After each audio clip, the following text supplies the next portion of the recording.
It's playoff time, so let's get ready for the Buffalo Bills wild card matchup with the Miami Dolphins today on Locked On Bills. You are Locked On Bills, your daily Buffalo Bills podcast. Part of the Locked On Podcast Network, your team every day.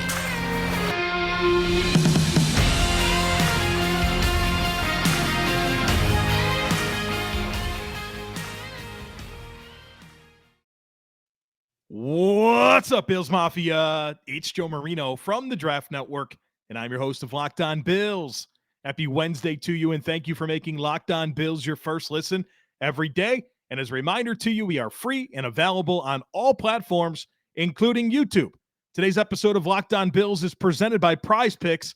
Prize Picks is daily fantasy made easy. You pick 2 to 5 players, and if they score more or less than their Prize Picks projection, you get up to 10 times your money on any entry. First-time users can receive a 100% instant deposit match up to $100 with promo code LOCKEDON. That's prizepicks.com, promo code LOCKEDON. Well, folks, we are going to fully turn our attention to the Buffalo Bills matchup on Sunday in the wildcard round of the playoffs against the Miami Dolphins. And this is going to be our comprehensive primer, but it might look a little bit different than our typical primers, considering that the Bills have played the Dolphins twice already this season and fairly recently. So what I want to do is talk about this game a little bit more organically and just kind of dive into my thoughts as I consider all of the dynamics for this game on Sunday. So let's do it. Round 3, Bills versus Dolphins. The Bills are back at home in the wild card round of the playoffs to host the Miami Dolphins. Crazily enough, is crazily a word? I don't know. But this will be just the second time this season that the Bills play consecutive home games at Highmark Stadium. That's nuts. The first time was weeks 14 and 15 when the Bills played the Jets and Dolphins. This is going to be the only other time this year where the Bills play consecutive games at Highmark Stadium. Now, hopefully the Bills have 3 in a row at Highmark Stadium and host a divisional round game next week. But we'll cross that bridge when we get there. But just a tough season with 8 home games scheduled, then losing 1. So you only have 7. And then just the way the schedule fell, it was a lot of consecutive games on the road. And it's nice to see the Bills get a chance to be at home for a few weeks in a row. The game will be played on Sunday, January 15th at 1:05 p.m. Eastern Time at Highmark Stadium in Orchard Park, New York. The game will be broadcasted on CBS. Jim Nantz on the play-by-play. Tony Romo is the game analyst. Tracy Wolfson is your sideline reporter. This is going to be the third meeting of the season between the Bills and Dolphins. Miami won back in week 3. You remember the game, all those weird dynamics, players dropping left and right, the sun, right, all of that. And then the Bills won in week 15 on that last-second field goal. Pretty fun game. Josh Allen, AFC Offensive Player of the Week. Really special performance from him, and the Bills really tightened the screws on defense late in that game. So I guess this is the rubber match. When it comes to the playoffs, this is the 5th time the Bills and Dolphins will compete in the postseason. The Bills won 3 of the first 4 matchups against Miami in the playoffs. The Bills beat them in 91, 93, and 95. And then Miami won in 1999, the last time that these two teams played in the playoffs. The Bills enter this game as the number 2 seed in the AFC East champs, and of course a 13-3 record. The Dolphins are the AFC's number 7 seed. They finished second in the AFC East, and they boast a 9-8 record. It's been an interesting season for Miami. They obviously had a very active offseason to improve their roster, and even during the season with the trades to acquire Bradley Chubb and Jeff Wilson, they traded for Tyreek Hill and really looked to improve their team. Teron Armstead, a big addition for them at left tackle, a new coaching staff, obviously. And they started pretty well. They started 3-0, and then they dropped the next 3 games amid Tua's first concussion. Tua comes back, and they win their next 5. They improve to 8-3. A lot of hype about the Dolphins and what they can be. And then they drop 5 in a row and fall to 8-8. And then, of course, they bounce back last week against the Jets. They beat them in Week 18 by a score of 11-6 with Skylar Thompson, a rookie out of Kansas State, at quarterback. And they get to the postseason courtesy of the Bills beating the Patriots. They get the number 7 seed. Of course, Tua hasn't played over the last couple of games because he's once again in concussion protocol. The story for the Dolphins this week is going to be injuries. And right at the top of that list is the quarterback position, where Tua is currently, as of the recording of this podcast, at 4 o'clock on Tuesday afternoon. He's in stage 3 of the concussion protocol. And so what you want to pay attention to here is, does he get to stage 4? Because if he gets to stage 4, he can basically practice with the team. And he'll need to practice a little bit before he goes out and plays, obviously, a high-stakes football game on Sunday. So amid all the things you're going to need to pay attention to with the Dolphins from an injury perspective, Tua and where he's at in the concussion protocol is significant. Again, stage 3 as the recording of this podcast. If he gets to stage 4, he can practice, and I would assume he'd be really on track to play on Sunday. And that's obviously a big deal for this game. This game is different if Tua's at quarterback as compared to Skylar Thompson. Now, I know they have Teddy Bridgewater, and I think he can play in an emergency situation, but I think this is either going to be Tua or Skylar Thompson. And again, drastically different ball games based on who plays quarterback. Now, even if Tua plays, I think you can naturally ask yourself some questions about how ready he'll be to step in and play a high-stakes football game on Sunday. If he's cleared and can practice Wednesday, Thursday, Friday, that'll be helpful, but still, there's a lot of rust to shake. And we remember Tua came back from missing several games against Pittsburgh, and he certainly made some plays, but that offense felt like it stalled out a lot. There was a lot of situations where him and his receivers weren't on the same page. And so what does he look like this time coming out of a sustained absence from the lineup? There's a lot to think about when you consider the quarterback dynamics on Sunday for Miami, even if it is Tua.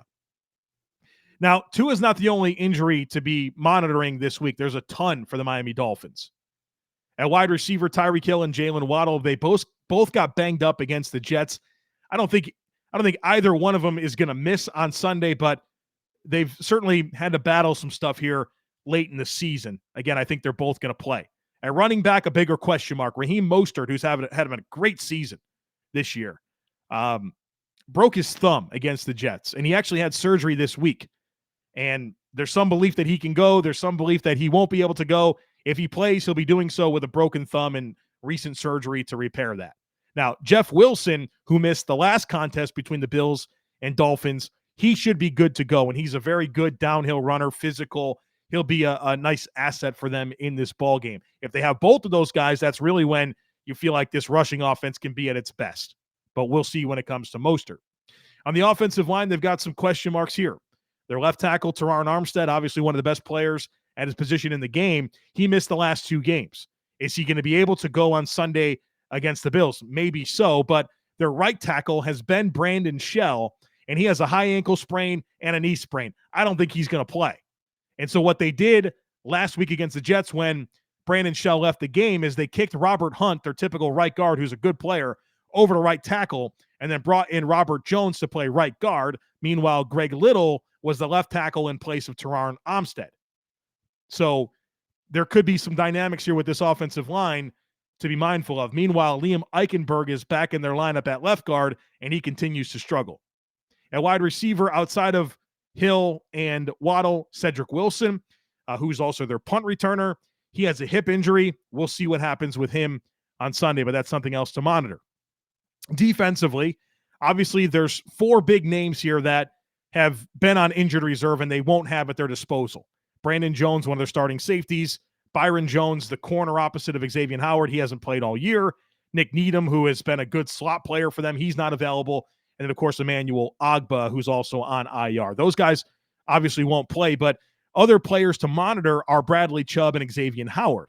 Bradley Chubb, he missed Week 17 and then played in Week 18 with a club, and he only played 17 snaps. So how effective will he be if he's able to go on Sunday is something worth monitoring. And then Xavier Howard, who missed week 17 with a knee sprain. He did play in week 18 against the Jets, but he did have some challenges in that ball game. And so obviously a big task for him to play in the cold in Buffalo, presumably with some matchups against Stefon Diggs, something to keep an eye on. So just as we get into this conversation, I thought it was important, obviously, to kind of work through these dynamics of the season, kind of set the stage, talk about these injuries, because from the Dolphins side of things, that's a big, big deal. And when you look at this game through the Bills lens, if I'm not mistaken, everybody that played against the Patriots on Sunday finished the game. And the Bills didn't have a single player with an injury designation going into the contest. I think the Bills are healthy. Obviously, we will learn a lot more about that on Wednesday when Sean McDermott meets with the media. We get the injury reports, all of that stuff. But from a health perspective, these teams are coming into this game from very, very different vantage points.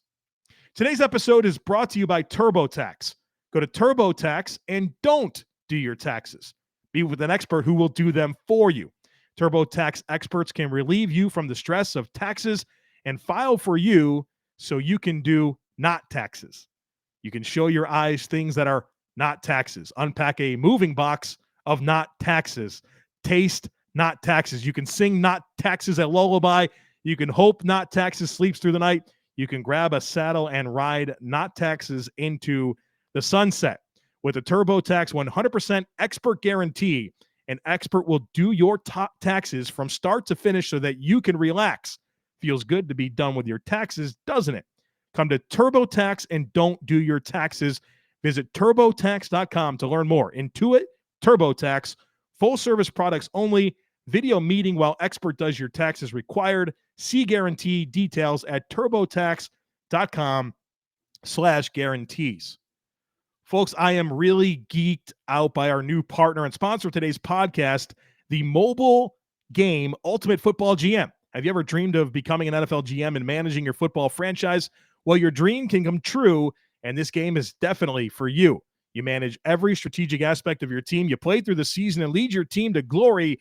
You're responsible for hiring the right coaches and coordinators, trading players, making draft picks, navigating your franchise through free agency and the draft with all the ups and downs of a season. All of this in a challenging and realistic game world. Ultimate Football GM is completely free and playable offline. Play on the go as you want and when you want to. And we got a deal for you here. Look, the Locked On hosts, we're having a good time playing this. A lot of listeners have told me they're having a lot of fun. If you want to get in on the action, Locked On Bills listeners can get a 100% free boost to their franchise when using promo code Locked On in the game store. That's Locked On, so make sure to check it out today. To download the game, just visit ultimate-gm.com or look it up on the app stores. That's ultimate-gm.com. Ultimate Football GM, start your dynasty today.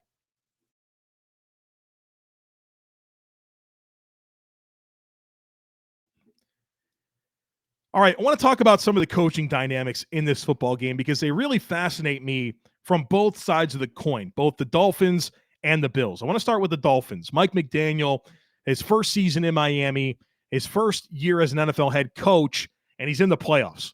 And I'm fascinated to see what this looks like. Obviously, Mike McDaniel has a lot of experience from his time in San Francisco with Kyle Shanahan in high-stakes football games, right? He's been to the postseason. He's been to the Super Bowl. I don't think that he hasn't seen what it's like to be in the postseason. Obviously, he's been through it as a coach, but never as a head coach. But what really fascinates me is when you're in the postseason, obviously, how you win no longer matters. It just matters, did you win? And I'm very curious as to how that impacts his approach. This team, and let's kind of have this conversation through the lens of Tua's going to play on Sunday. This team throughout the regular season, you've kind of felt watching the Dolphins like there's been a big emphasis on Tua's production and his production going to Tyreek Hill and Jaylen Waddle. And that makes a lot of sense. Those are your best players on offense. Those are dynamic players that are scary to play against. Unbelievably talented football players with speed and skill as receivers. You should want to get them the football as much as possible.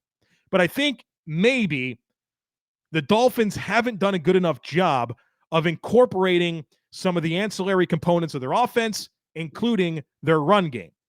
They've been reluctant to be committed to the to running the football all season long. You even saw that against the Bills where they had some success running the ball, and then in key moments, they really kind of lean into their passing attack, even on short yardage situations. The one time they did convert in the red zone against Buffalo, they ran the ball from 11 yards out with Salvon Ahmed, and they scored. The other times they didn't, because I think they were trying to kind of work some passing stuff into the equation when it didn't need to be worked into it. Now, against the Jets, and maybe this is because Skylar Thompson was their quarterback, they seem to be a bit more committed to the run game. Was it because they had to, or is this who they're going to be? And so that really fascinates me because, again, back to that statement, how you win doesn't matter anymore. It matters that you did. And so will Mike McDaniel continue to emphasize Tua and throwing the ball to Tyreek Hill and Jaylen Waddle, or will he still do that? Of course, but a little bit more of an emphasis on running the football and the other ancillary components of their offense. Defensively for the Dolphins, Josh Boyer, their defensive coordinator, obviously the Bills have a ton of familiarity competing against him. He's a holdover from their previous staff. And I think defensively, you kind of know exactly what you're getting from Josh Boyer. A lot of muddy fronts, a lot of blitzing, a lot of man coverage. Can he adjust? Should he adjust? Does he have the players to step in and space the field with consistency in zone coverage to hide some of their personnel deficiencies that are due to injuries? He hasn't done it all year. Will that happen now? I'm curious to see Josh Boyer, as he continues to have challenges against Josh Allen and this Bills offense, what wrinkles exist for him in the playoffs. Looking at the Bills side of things, this is Ken Dorsey's first game as an offensive coordinator in the playoffs. What's in his bag? What's in his bag? Usually there's some wrinkles, right? There's some new stuff. There's some looks that you haven't seen before that can get you some production. What does Ken Dorsey have in his bag? What has he been holding on to for this moment? I'm anxious to find out, but I think you have a really interesting coaching situation where, really outside of Ken Dorsey, you've got a ton of experience together defensively on the staff and a lot of offensive acumen, like we talked about for a number of weeks here on the podcast with all the different guys, Cromer, Brady, Shula, Boris, a lot of players, a lot of coaches that have been coordinators and been through some, big time moments as coaches. So defensively, I feel some level of confidence because those guys have been through it. But what does this offensive staff look like in this moment? And then I think you have to kind of evaluate this game through the vantage point that both teams are playing it through. The Bills have everything to lose. Everything, right? The expectations for the Bills all season have been to go on a deep playoff run. That hasn't changed. For the Dolphins, you feel like they're kind of here with house money.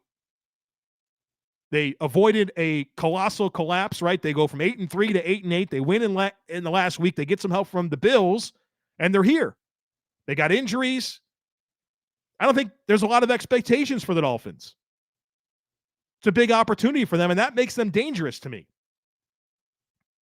You go into a game with a situation where nobody expects anything from you, with the opportunity to end a division rival season. The Dolphins are playing with house money, and that's a dangerous perspective as an opponent, right? Where there's nothing to lose. There's nothing to lose for the Dolphins. Nobody expects anything from them. All the expectations are with the Bills in this game. Which leads me to a vantage point that I want to get into from the Bills. Because I look at the end of 2021 and I look at the end of 2022, and I think they're very, very similar in terms of the regular season. Ask yourself the question, do you think the Bills are playing their best football right now? I don't know. I think maybe the Bills are playing their best football earlier in the season. Now, I think they're a battle-tested team that has found answers, that have been resilient, that has learned how to pull it out and adjust and win tight games. They've done that over and over and over again, but are they playing their best football? Well, I don't know that they were playing their best football at the end of 2021. Go back and remember the schedule. The Carolina game, thought Josh Allen was okay in that game, 210 passing yards. I don't know if it was a great performance for the Bills at home against Carolina. The New England game, that was awesome, right? Josh Allen was crazy good. You dominated the Patriots. You got your revenge from losing on Monday Night Football when you had to play in the hurricane. Then Atlanta, right? You beat Atlanta. Josh Allen wasn't good in that game. But what do you have? 3 interceptions. He threw for 120 yards. You leaned into your rushing attack. You found a way. And then you close out with that game against the Jets where you won 27-10. Josh Allen made some crazy good throws, but I'm not sure that they were dominant. And I think this year's last 4 really does marry last year's last 4. The Jets game this year, right? Allen is meh, kind of like the Carolina game. You lean into your defense, you win a ball game. Now you have the Miami game, which was an amazing effort, right? Just kind of like the New England game from Josh Allen. The Bears game this year reminds me a lot of that Atlanta game where Josh wasn't super sharp. You lean into your rushing attack. Defense plays well. And then the last week against the Patriots where Josh made some silly throws, but, you know, what does that game look like if you don't get 3 interceptions and 2 kick returns for a touchdown, right? Just kind of weird dynamics where the last 4 games each year feel very, very similar to me. Of course, the Bills end this year on a 7-game winning streak.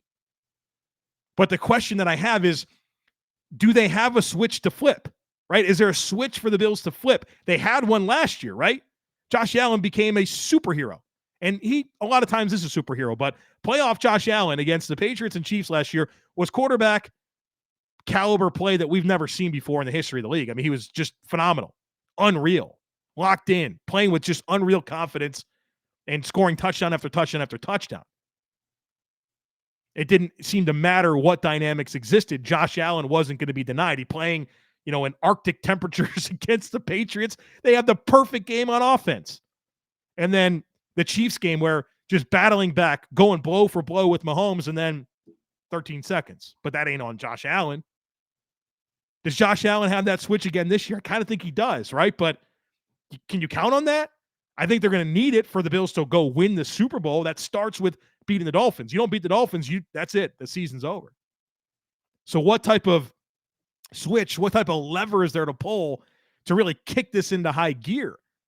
This is a team with a lot of experience in the playoffs, right? The Bills have been going to the playoffs every year. It's become normal for us. But how do they elevate this time around with this team, right? Every team's a little different. Meanwhile, you have a Dolphins team that this is their first time in this spot together as a team. I know that individually there's players and coaches that have been into the playoffs, but never together, right? Different dynamic. You'd like to think the Bills have an advantage there, but obviously you got to go play the game. See what happens. Let's talk a little bit about this Miami offense against the Bills defense. Some of my thoughts here, just my 4 biggest thoughts as we get ready for this game right now. Miami offense against the Bills defense. Kind of feeding into what I talked about earlier about it doesn't matter how you win, it just matters if you win, right? And so thinking about a more complete offensive approach from Miami, leaning into the run game, which looked pretty good against the Bills, looked pretty good against the Jets, 2 of their last 3 games. Can they lean more into it? Mike Gesicki, who has been quiet all season long, led the Dolphins in receiving against the Jets. Are they willing to kind of utilize him more? Durham Smythe was fairly productive against the Jets. He's been quiet all year. Do they start to use those players? River Craycraft is back and healthy. He got a touchdown against the Bills in week 3. Eric Ezukama, one of their mid-round draft picks, dressed against the Jets, caught a pass and was used as a blocker.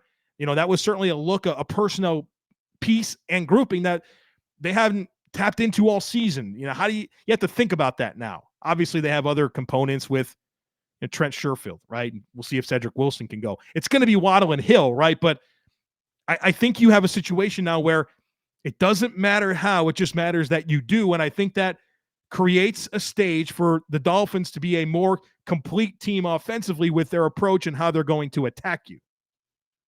That's number 1. Number 2 is I think you have to maintain the principles, especially if Tua plays, that we've talked about that have given the Dolphins a lot of challenges when it comes to how you play them with your coverage. I still think you want to play physical at the line of scrimmage and be disruptive, and you want to play with inside leverage and funnel throws outside the numbers. And, you know, we talked about this with the Patriots game against the Bills last week, how I thought the defense was vulnerable against play action, where the Patriots hadn't typically been a high play action team. Suddenly they were. gave the Bills some problems. Well, we know the Dolphins are a high play action team. That's what they do. And so I think being more prepared for that should allow the Bills to be a little tighter when it comes to their defense. Number 3 is tackling. Talked about tackling a lot this year. The last 2 weeks, the Bills have been phenomenal at tackling. They missed 4 tackles against the Bears. They missed 3 against the Patriots. 7 missed tackles over the last 2 weeks. Normally, the Bills have 10 to 20 missed tackles a game. 7 over the last 2 weeks. That has to continue against Miami. And then number 4 is just try to confuse this offensive line. There's going to be some moving parts here. Who's playing left tackle? Eichenberg's back at left guard. The right side of the offensive line outside of Connor Williams at center, is Robert Hunt going to be the right tackle and Robert Jones the right guard? You have new players playing next to each other. I think you have an opportunity to challenge and stress the communication and try to confuse this offensive line to get some free rushers and win some one-on-ones and make some plays behind the line of scrimmage. So as I just begin this conversation, Dolphins offense against the Bills defense, those are some of the prevailing thoughts that are on my mind. Hope you've been getting in on the action over at Prize Picks. Prize Picks is my favorite daily fantasy resource. How does it work? You pick 2 to 5 players, and if they score more or less than their Prize Picks projection, you can win up to 10 times your money on any entry. There's no competing against other people. It's just you versus the projections available, and Prize Picks offers projections on any sport that you can watch, and entries can be made in 60 seconds or less. It is that easy. So download the Prize Picks app or go to prizepicks.com to sign up and play daily fantasy sports. First-time users can receive a 100% instant deposit match up to $100 with promo code Locked On. So if you deposit $100, Prize Picks will give you $100. If you deposit $50, Prize Picks will give you $50. Just don't forget to enter our promo code Locked On at sign up for an instant deposit match up to $100.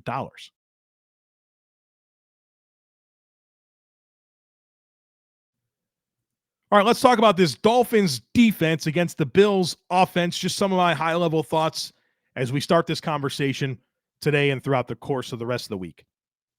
Number 1, whenever I think Dolphins defense, I think about the guys that they have up front.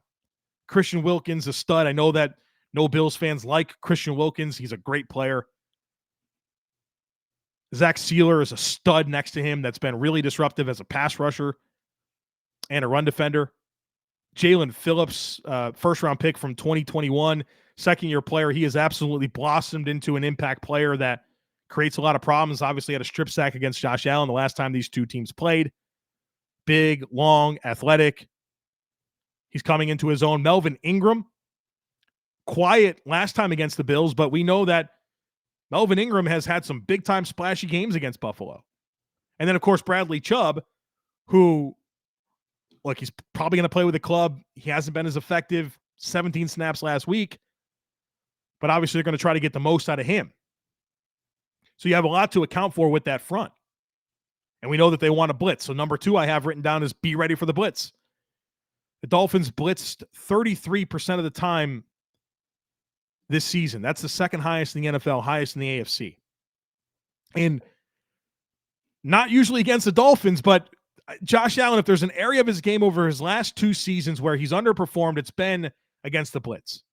And I've talked about this. I think there's a number of different problems. Sometimes I think it's not protecting consistently, right? Just your protection plan getting crossed up and sometimes being stuck on when to throw hot or protect, right? When to keep guys in to protect versus when to, okay, you want to blitz, we're going to send 5 eligibles out there and someone's going to be open, kind of throw hot, replace the blitz with the ball. I think they've kind of been stuck at times at what to do in those situations. But for whatever reason, in 2020, Josh Allen was amazing against the blitz. The last 2 years, he's been a bottom-tier quarterback against the blitz. Now, the Dolphins blitz a lot. You'd think that'd be a recipe for some challenges, but against Miami, it seems like Josh Allen has had the answers a lot of times. Kind of like with the Bills against the Patriots, where Mac Jones has been horrible. I mean, just awful against the blitz this year. But when the Bills try to blitz Mac Jones, it just doesn't work. So I think there just can be some dynamics there that exist, and I think that's true in this matchup. But I still think you need to be prepared for the frequency of blitzes that are going to come against Miami and what your plan is to beat them, right? Number 3 is you got to be willing to attack this secondary. Xavier Howard's having a bad year. They don't have Byron Jones, obviously. They don't have Nick Needham. Keon Crossan. I mean, you have some opportunities to win one-on-one against this secondary, especially if they're going to play man coverage like they typically do. Which leads me into number 4 is using your full complement of wide receivers. Now that we're in the postseason, you have unlimited practice squad call-ups. So you can dress Cole Beasley and John Brown for this game in addition to Diggs, Davis, McKenzie, and Shakir. And I think this is the type of game where I would space the field. I would spread it out. I'd go empty. I do 10 personnel, obviously a lot of 11 personnel, and spread them out and make it a space game in a lot of ways, because I think you have an opportunity with your passing game against their back 7, which is the weakness of their defense, to win a lot. And so I'm very interested in a spread passing offense and going after this secondary, especially in man coverage, when you could do a lot of things with those receivers. Beasley, Brown, Davis, Diggs on the field at the same time. You can do that. And of course, these running backs, James Cook, get him going, right? He's really stepped it up here late. I think you just have so many opportunities with your personnel to put stress on this defense, especially if they want to blitz and play man coverage. So those are my thoughts on the Bills offense against this Dolphins defense. I want to finish on special teams. Don't turn this podcast off right now, because I think the Bills have a big-time opportunity with the special teams. The Bills have the best special teams in the league. Number 1 in DVOA this season with special teams. They're phenomenal. They cover kicks well. They return kicks well. They kick field goals well. They punt well. They're very, very good on special teams. Miami is not. Miami's 29th in DVOA this year. Let me give you some numbers here about the Dolphins and their special teams. The Dolphins allow the most yards per kick return in the NFL in 2022, 27.8, the most. They allow the 7th most yards per punt return in the NFL this year at 10.4. Jason Sanders, their kicker, is 27th in extra point made percentage and 27th in field goal made percentage. The return units have not produced any explosive plays. They're 18.9 yards per kick return. They're 5.8 yards per punt return. Those are very low numbers. You should have a big win on Sunday in special teams. Now, Thomas Morstead, their punter, he's been terrific all season long. It's the best thing they have going. They got a good long snapper in Blake Ferguson, got a good punter in Thomas Morstead. But I think every other component of their special teams is very much in question, whether it's kick return, punt return, covering kicks, covering punts, kicking field goals. I think you have a big opportunity for a win on Sunday in the special teams department. And big shout out to Matthew Smiley. First season as the Bills special teams coordinator. First season as the lead special teams coordinator for an NFL team. And his team is number 1 in special teams DVOA for the entire season. There's a lot of talk about Heath Farwell and him not returning, him going to the Jaguars, Matthew Smiley getting that job. Well, Matthew Smiley's been terrific, and Sean McDermott deserves a lot of credit for making that move, because the Bills special teams have been terrific this year. So there you have it. There's my thoughts on this game. Hopefully this was a really good primer and introduction to just kind of like I said, the thoughts I have in this game, and for the stuff we're going to talk about with Kyle Krabs tomorrow on Locked On Crossover Thursday. Of course, our Friday conversation, right? This is a good tone setter. And obviously, we're going to pay a lot of attention to the injury dynamics with the Dolphins, because I think that's going to play a big factor in this game. But there you have it. There's my primer on Bills Dolphins round 3. Playoffs, season on the line, all that stuff. We don't have to make it any bigger than it is. We know what's at stake. All right, folks, tomorrow, Crossover Thursday with Kyle Krabs of Locked On Dolphins. Come on back for that. Make sure that you're subscribed. We'd love it if you took a second to rate, review, and share the podcast. Have a great rest of your day, and I look forward to catching up with you again tomorrow.